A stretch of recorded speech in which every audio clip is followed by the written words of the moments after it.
to episode number 3 of the ESBEVLiFE, and this week is special because it's our first simulcast with YouTube. And this week, our guests are Miss Cherie Gallant, Dr. Cherie Gallant, and please state your business. Oh, I own and run Workplace Wellness LLC based here in Atlanta, Georgia. And hey, Alazaih. I'm Alazaih. I'm actually the house manager here at Beverage, and we are creating a woman-owned single-serve cup business, and we're gonna have other beverages as well. Right on. Okay, so I downloaded some questions, and we probably won't ask them. So I was not informed that there would be questions, but let's talk, right? Okay. So so far, what do you think of our setup around here? What's going on? I love it. So Sabrina's setup, it looks far more advanced than mine. My office is very bare, I guess very Spartan, but it just feels very cozy. Tell us about your workplace wellness program. So Workplace Wellness provides on-site in-house wellness programs, including chiropractic care, stretching, and other services for companies. So that way their employees can feel healthier, be healthier, and then also it saves you money and increases your profit margin. I had my back adjusted in your salon. And I'd like to know, was I a difficult customer? What kind of customer was I? You were not a difficult customer. You were in pain, and then afterwards you were in a lot less pain. So that was my goal, to get you out of pain, get you back to work, and more productive. If you want to use your services, now's your time to plug. Oh, so you can find me at www.workwell4life, the number 4, or you can email me at info@workwell, the number 4life.com. And you can also find me on Facebook, Instagram, Twitter, and YouTube at Dr. Cherie Gallant. I would say you are on Instagram. What is your personal Instagram handle? My personal Instagram handle is ZAYAA_XO. I'm a recent college grad, so I've been doing programs with the youth. My passion lies with teenagers, that are going through that transition in life. And I eventually want to be a life coach and have a nonprofit in low-income areas that offers mentorship as well as academic help. Okay, so let's transition into beverages. I am currently drinking rosé. What are you guys drinking? I was drinking Margarita mix. Allie, what are you drinking? I'm going to drink number 2 of a margarita, and I must say it feels delightful. Okay. What's your go-to order at your favorite hometown restaurant? Oh, let's see. Well, okay, it depends. If I'm going to the Border, which is on the corner of Kcup Parkway and Herodian Way here in Smyrna, Georgia, it is the Border dip without question with corn tortillas. It's a big bowl of molten Mexican cheese with shrimp, chicken, and steak. And then you get corn tortillas on the side, and it's amazing. Or if you happen to be in Midtown here in Atlanta, Georgia, it's Bantam and Biddy all the way.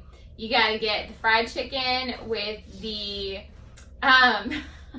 the cornbread muffin, the fried green tomatoes, and guys, it's all gluten-free. Okay, so for those of us who are gluten-free out there. What about beverages? I mean, we're a beverage company. Yeah. Are we talking alcoholic or non-alcoholic? Whatever sinks your ship, honey. Actually, I'm a big fan of Soho. I don't know if y'all have been there. It's a little kind of boutique restaurant over in Vining's Jubilee. It's really good. They have actually flight night. I think it's Tuesdays or Wednesdays. But they pair certain apps with certain wines and or cocktails. Highly recommend. Oh, yeah. Yeah. So, also, the tuna tartare is phenomenal. Oh, my God. And make sure you say hi to Brian and Kelly. Hi, Brian! Kelly! Okay, Allie, what is your go-to a beverage place besides ESBEVLiFE? I like the alcohol shop. I'm just kidding. Honestly, Mexican restaurants, there's a place called Cielo Blue on South Cobb Drive. And if you want a good drink and you don't want them to cheat you on the alcohol, that's your go-to. Like, literally, you have to sit there for a minute before you drive off in your car type, you know? Good feel, like, good drinks, good music. And then the staff is always very friendly, so they make you want to tip them just because they do such a phenomenal job. So I think with the service, it also adds to you wanting to buy their food. So shout out to them and that business. Have you had their, I can't remember, it's a Texas, it's like a Texas platter or something. It's like dirty rice with shrimp, chicken and shrimp. All on top. With cheese all on top. They can serve dirty rice with cardboard. I'll eat it. I mean, Mexican food is like I could eat it every single day. Oh my God. It's amazing. I mean, I'd be like 500 pounds, but still. Since you are an entrepreneur, and you're a woman entrepreneur, and we are entrepreneurs around here, tell us about your business and how, you know, your journey in terms of plateaus and pitfalls and the whole nine. About, So your experience. Oh, okay. Well, it's been an interesting experience, I will say that. It's an amazing journey, but I guess the biggest advice I would give to anybody is probably one, like, I haven't taken out any business loans. I'm completely self-funding. So everybody's bootstrapping around here. That's called bootstrapping. So either with credit cards or savings or, you know, your last few pennies that you're scraping together. So that's how begging for shit on the bus. Well, I can't say that I've ever. I can't remember the last time I rode on a bus, but okay. But no. I think the important thing is to make sure, one, you have a part-time job so you're paying your bills, or at least almost paying your bills, until, you know, your own company gets up and running enough to at least pay the extras, and then you can kind of straddle that line until your business is paying all of your bills and then more.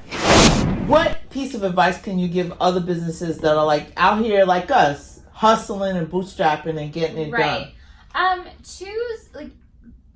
Map out your time wisely and don't spend it going to 5 million different networking events. I mean, networking events do serve a purpose, but ironically, a lot of business you don't get a lot of business from networking events. And I can speak to this from experience. When I first moved to Atlanta, I moved here with my, you know, I think it was like 15 grand in my savings account and a dream. Like, you know, I hadn't have a job, anything like that. Yeah. I went to 15 to 20 networking events a week. Okay. I never got any business from them, but you can use them in such a way and go to certain ones to build your credibility in the business community and be seen, you know, and see other people. So utilize your time wisely and figure out how to best use your time so that you can actually bring in revenue. Because when other people tell you, oh, just go to a bunch of networking events, you'll make money, it's not actually the case. And then they'll tell you how. What does that mean? Well, right. And so I would say, you know, pick maybe one event a week. Yeah.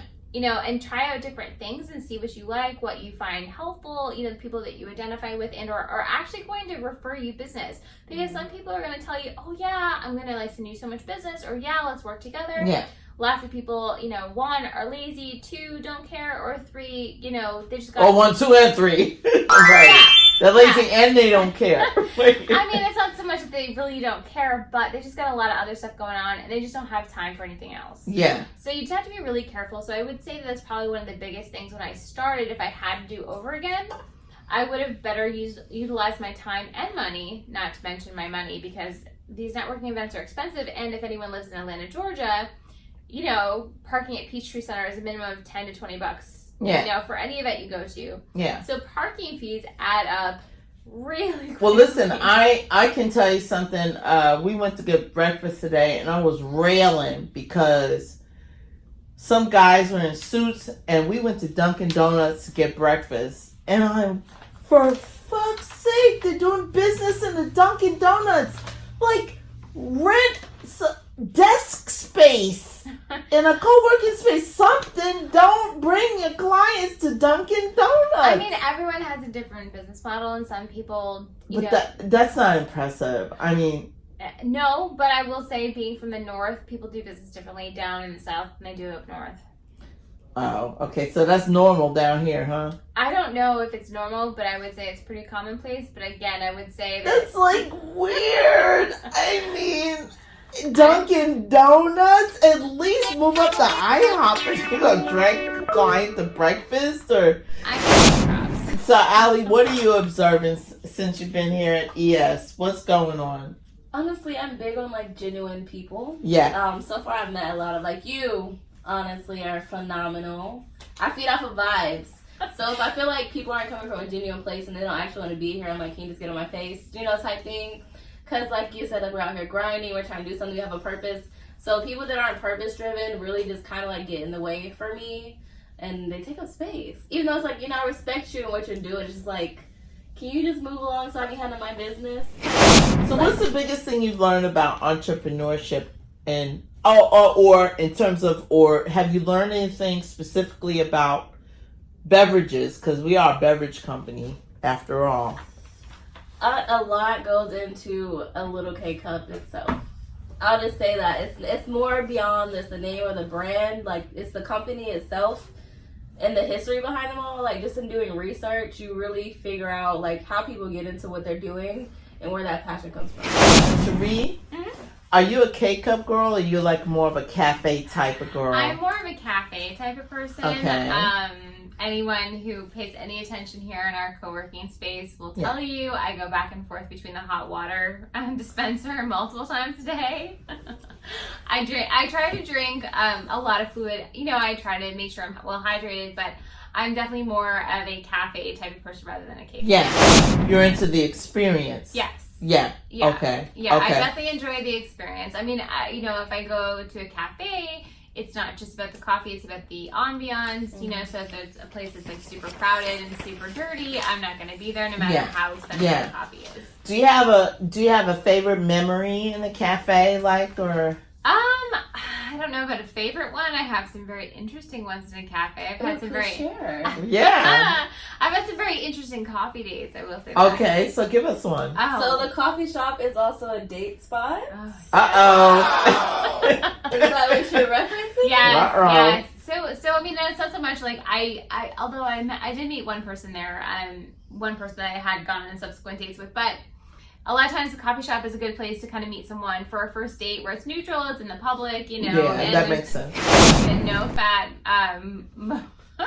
cafe mocha, no whip, with 2 extra shots of espresso. Yeah. But other than that, I just drink my coffee black. So I do too. Yeah, so the taste of the coffee really is important to me. Do you think more women drink their coffee black than really people know? Because there's like so many, like on Instagram, all you see is latte designs, swans and geese and shit. I mean, every once in a while, I will like a fancier coffee, but I mean, for the most part, I just want coffee. You know, you just want a cup of coffee, right? But I also want to be like, I want a good cup of coffee. I also don't want my breath to smell like death afterwards. You know, so like if it's a crappy coffee, I'm either gonna have to eat something.